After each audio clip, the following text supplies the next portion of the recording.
আসসালামু আলাইকুম। আশা করি সকলে ভালো রয়েছেন। আজকে গুরুত্বপূর্ণ বিষয় নিয়ে আলোচনা করব।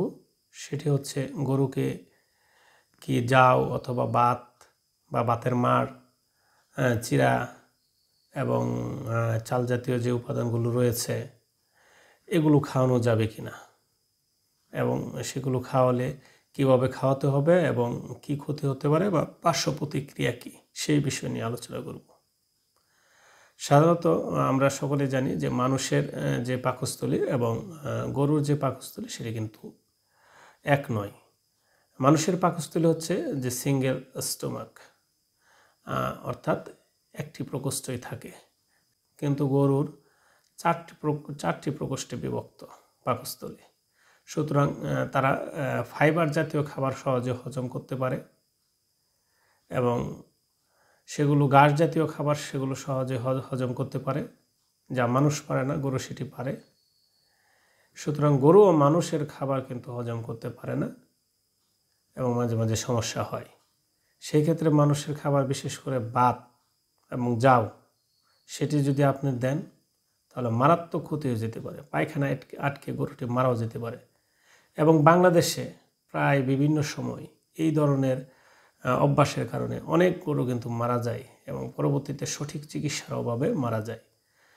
যারা সচেতন খামারি তারা কখনো এই ভুলটি করেন না এবং তারা যেহেতু দীর্ঘদিন ধরে গরু লালন পালন করেন, এটার সাইড বা পার্শ্ব প্রতিক্রিয়া হিসেবে ওনারা জানেন। কিন্তু বিপত্তি ঘটে তাদের, যারা একটি দুইটি গরু লালন পালন করে, তারা এই বিষয়টি অবহিত নয়, তাদেরকে কিন্তু এই সমস্যা হতে পারে। তারা অনেকে মনে করেন যে বাপদাদারা খাওয়ায় আসছে, আমরা কোনো সমস্যা হয় নাই, আমাদের হবে কেন। এখানে কিছু কথা রয়েছে। সাধারণত ঘাস, উন্নত জাতের ঘাস যদি আমরা খাওয়াই, পর্যাপ্ত পরিমাণে খাবার খাওয়াই ঘাস, তাহলে তার 10% অথবা টোটাল খাবারের 10% আমরা বাড়ি খাবার বা অতিরিক্ত খাবার দিলে সেটি প্রশমিত হয়ে যায়, অর্থাৎ হজম হয়ে যায় ঘাসের গুণাগুণের কারণে। অর্থাৎ ঘাস কিন্তু নিজে হজম হয়, অন্য খাবারগুলোকে হজম করতে সহায়তা করে। সুতরাং এই ঘাসের গুণাগুণের কারণে দেখা যায় অনেক সময় ভাত খাওয়ালেও প্রবলেম হয় না। কিন্তু আপনি যদি ঘাস না খাওয়ান, নিয়মিত না খাওয়ান, আপনি ঘাস যদি না খাওয়ান, খড় যদি না খাওয়ান, কিছুদিন আপনি লাগালাগি ভাত এবং জাউ খাওয়ায় দেখেন, অবশ্যই সমস্যার সৃষ্টি হবে। এবং ধীরে ধীরে, অনেক গরু হয়তো সাথে সাথে হয় না, ধীরে ধীরে সমস্যা হয়, তার রুচি কমে যায় এবং শরীরে কিটোন বডি জমা হয়ে কিটোসিস হয়ে যায় এবং রক্তে কিটোন বডিসের উপস্থিতি বেড়ে গেলে কিন্তু তার রুচি কিন্তু ধীরে ধীরে কমে যাবে। সুতরাং এই যে ভাত বললাম, যাও বললাম, কখনোই খাওয়ানো যাবে না।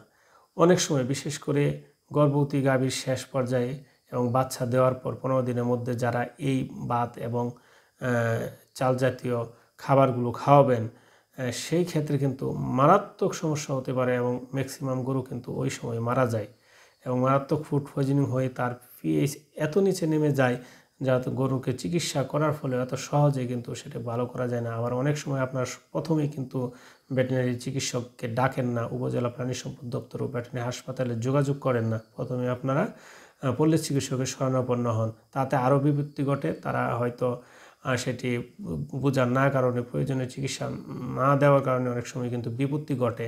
এই ক্ষেত্রে যেহেতু কিটোন বডিস জমা হয় শিরায় এবং বিভিন্ন ফুড পয়জনিং হয়ে গেলে, খাদ্যে বিষক্রিয়া হয়ে গেলে সেই বিষটা রক্তে প্রবেশ করে, সেক্ষেত্রে কিন্তু অবশ্যই স্যালাইন দিতে হবে এই রক্তটা ক্লিয়ার করার জন্য, পাশাপাশি তার পিএইচ নিয়ন্ত্রণ করার জন্য, পাশাপাশি ডিহাইড্রেশন বা পানি শূন্যতা যদি হয় সেটি পূরণ করার জন্য অবশ্যই স্যালাইন প্রয়োজন। কিন্তু আমরা অনেকেই কিন্তু সেটি কিন্তু করে থাকি না। সাধারণত এই ধরনের সমস্যার ক্ষেত্রেও আমরা দেখা যায় যে বিভিন্ন ধরনের মিক্সার, যেমন স্টোমাকিক মিক্সার পাউডারগুলো, এগুলো খাওয়াই, নর্মাল ইনজেকশান, ভিটামিন ইনজেকশান, এগুলো দিয়ে কিন্তু চিকিৎসা 3-4 দিন চলতে থাকে। তারপর যখন একদম খারাপ অবস্থা হয়ে যায় তখন হাসপাতালে যোগাযোগ করেন, তখন হয়তো বা অনেক সময় করার কিছু থাকে না। তো সুতরাং আমরা যাও ভাত খাওয়াবো না। এগুলো যদিও খাওয়ানো যাবে যদি আপনি পর্যাপ্ত পরিমাণে তাকে ঘাস দিতে পারেন এবং খুবই অল্প পরিমাণ সেটি, তাও আপনার খুবই কম, কিন্তু আমরা কখনোই সেটি সাজেস্ট করি না। কিন্তু আপনারা অনেকেই কিন্তু এই কাজটি করেন, এবং সেই ভাত খাওয়াইলে কি লাভ হয়?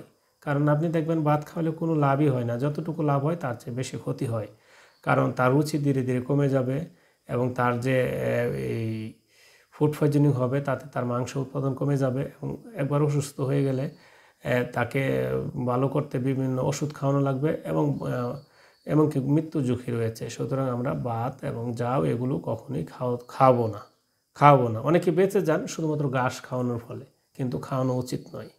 আবার বলছি যে মানুষের এই খাবারগুলো গরুকে খাওয়ানো উচিত নয়। তাছাড়া বিভিন্ন রোগে যখন আক্রান্ত হয়, যেমন খুরা রোগ, জিহ্বায় ঘা হয়, অনেকেই মনে করেন যে এটা জাউটা হয়তো নরম খাবার, এবং অনেকেই তা করেছেনও। আমরা বিভিন্ন সময় চিকিৎসা করতে গিয়ে রোগীর হিস্ট্রি নিয়ে এগুলো আমরা শুনতে পাই যে আপনারা নরম খাবার মনে করে সেটিকে খাওয়াইয়ে দিচ্ছেন, এবং সেটি খাওয়ানোর পরে খুরা রোগ হলে তো সাধারণত একটু ব্যবস্থা নিলে ভালো হয়ে যায়, কিন্তু আপনি ওই রকম জাউ করে অনেক সময় কি করে আঠা গুলিয়ে খাওয়ানোর ফলে আপনাদের এই গরুটা ফুড পয়জনিং হয়ে তখন আরও মারাত্মক খারাপ অবস্থার দিকে চলে যায়। একে তো ভাইরাস রোগে আক্রান্ত, তারপর আবার ফুড পয়জনিং, পায়খানা আটকে যাওয়া অনেক সময়। সুতরাং তখন কিন্তু গরু মারা যেতে পারে। সাধারণত খুরা রোগে বড় গরু মারা যায় না, কিন্তু তখন ফুড পয়জনিং বা অন্যান্য সমস্যার সৃষ্টি হয়ে কিন্তু গরু মারা যেতে পারে। সুতরাং এই ধরনের ভুল আমরা খুরা রোগের ক্ষেত্রে করব না। আমরা গরুকে যদি নরম ঘাস বিবেচনা করি, নরম খাবার বিবেচনা করি, তাহলে অল্প পরিমাণ গমের ভুসি দিতে পারি, এবং ঘাস দিতে পারি, টুকরো টুকরো করে কেটে খড় দিতে পারি, এই নর্মাল খাবারগুলো দিতে পারি। তখনও আমরা বাড়ি খাবারও দিব না, এমনকি গরুর ফিট খাবারও দিব না, এবং ভাত জাউ এগুলোও দিব না যদি ওই সমস্যা হয়। গরুকে আপনার কখনোই বিশেষ করে যখন তার সমস্যা হয়, অসুস্থ থাকে, তখন গরুকে ফিড দেওয়া বন্ধ করতে হবে। তো গরুর যে নর্মাল খাবার ঘাস এবং খড় এবং নিয়মিত খাবার গমের ভুসি, সেগুলো দেওয়া যায়, এবং গমের ভুসি সহজে হজম হয়। তা যদি পরিমিত দেন তাহলে চলবে। আবার অতিরিক্ত পরিমাণে দিলে আবার সমস্যা হতে পারে, অতিরিক্ত পরিমাণে দেওয়া যাবে না। কিন্তু তার যে চাহিদা, সে ওজন অনুযায়ী যতটুকু দরকার ঠিক ততটুকু দিতে হবে, তাহলে কোনো সমস্যা হবে না। এজন্য মানুষের যে খাবারগুলো সেটি কিন্তু দেওয়া উচিত নয়। এখন বাতের মার যেটাকে বলা হয়, সেটি আপনারা খাওয়াতে পারবেন কিনা। বাতের মারকে আপনারা খাওয়াতে পারবেন, সেটা ঘন যেন না থাকে, কারণ বাতের মার কিন্তু পায়খানাকে শক্ত করে ফেলে। সুতরাং এটাকে আপনি কি পাতলা করে, পানির মতো পাতলা করে আপনারা দিতে পারেন, তাহলে সেটি তেমন কোনো সমস্যা করবে না। অর্থাৎ আপনি যে বাতের মার 1-1.5 লিটার থাকে, তাহলে সেখানে 20 থেকে 30 লিটার পানি মিশিয়ে তারপর গরুকে খেতে দেন, তাহলে কোনো সমস্যা হবে না, বাতের মার খাওয়ানো যাবে। তবে সেখানে যেন ভাত না থাকে এবং জাউ না থাকে। এবং তার চেয়ে বাড়ি খাবার যেমন বিরিয়ানি বা এগুলো তো পোলাও, সেগুলো তো কোনোভাবেই খাওয়ানো যাবে না। অনেক সময় দেখা যায় বিয়ে বাড়ি অথবা পরিত্যক্ত খাবার, সেগুলো কিন্তু গরুকে কখনোই দেওয়া যাবে না, তাতে আপনার হিতে বিপরীত হবে। এখন চিরা খাওয়ানো যাবে কিনা। চিরাও খাওয়ানো যাবে না, যেটা সরাসরি চিরা, কিন্তু চিরার কুড়া এবং চালের কুড়া বা চালের পলিশ, এগুলো কিন্তু খাওয়ানো যাবে। এবং অনেকে জানতে চান যে চালের পাউডার গুঁড়া করে খাওয়ানো যাবে কিনা। হ্যাঁ, সেটা খাওয়ানো যাবে, পাউডার ফর্মে, একদম পাউডার ফর্মে খাওয়ানো যাবে, কিন্তু সেটা ওই যে 10%, অর্থাৎ টোটাল খাবারের 10% এবং ঘাসের 10%, ঘাস থাকতে হবে। অর্থাৎ ঘাস খাওয়ালে ওই চালগুলো সরাসরি খাওয়ালে সেটি হজম হয়ে যেতে পারে, কিন্তু আপনি যদি সেটি একটি নির্দিষ্ট অনুপাতে দিতে হবে, আর বেশি দেওয়া যাবে না, তাহলে কিন্তু ফুড পয়জনিং হয়ে যেতে পারে। তো আমরা পারতপক্ষে ওগুলা আমরা দেওয়ার চেষ্টা করব না। যদি আপনার খাদ্যের খরচ কম হয় এবং সেগুলো কুড়োর সাথে বা রাইস পলিশের সাথে সেগুলো পাউডার ফর্ম করে আপনারা খাওয়াতে পারবেন, সেটি অল্প পরিমাণ। তাছাড়া গমের ভুসি, সেটি তো খাওয়ানো যাবে। অন্যান্য যে কর্ন রয়েছে চাল ছাড়া, যেমন ভুট্টা, সয়াবিন, তারপর আপনার গম, গম এবং ভুট্টা, সেগুলো পাউডার ফর্ম করে খাওয়ানো যাবে, সরাসরি খাওয়ানো যাবে। এবং চাল সরাসরি খাওয়ানোর ক্ষেত্রে একটু লক্ষ্য রাখতে হবে যেন তা যেন ফুড পয়জনিং না হয়, সেই বিষয়টি খেয়াল রাখতে হবে। এবং আপনি যদি ঘাস খাওয়ান, তাহলে সেটি হয়তো তেমন একটা সমস্যা করবে না। সুতরাং এগুলো আমরা খাওয়াতে পারি, এগুলো খাওয়ালে পাশাপাশি ঘাস খাওয়াতে হবে।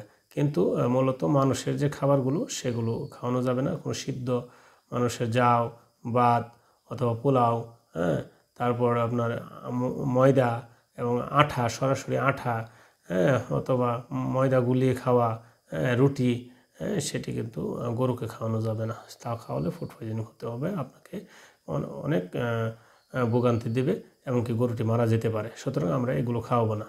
আর যারা অনলাইন প্রশিক্ষণে আগ্রহী তারা ডাক্তার সামিউল বাসির নামক ফেসবুক পেজে যে কোনো পোস্টে কমেন্ট করে আপনার আগ্রহের কথা জানান, অথবা মেসেঞ্জারে যোগাযোগ করুন। আজ এ পর্যন্তই। সকলে ভালো থাকুন, সুস্থ থাকুন, এই আশাবাদ ব্যক্ত করে এখানে শেষ করছি। আসসালামু আলাইকুম রহমতুল্লাহি ওয়া বারাকাতুহু।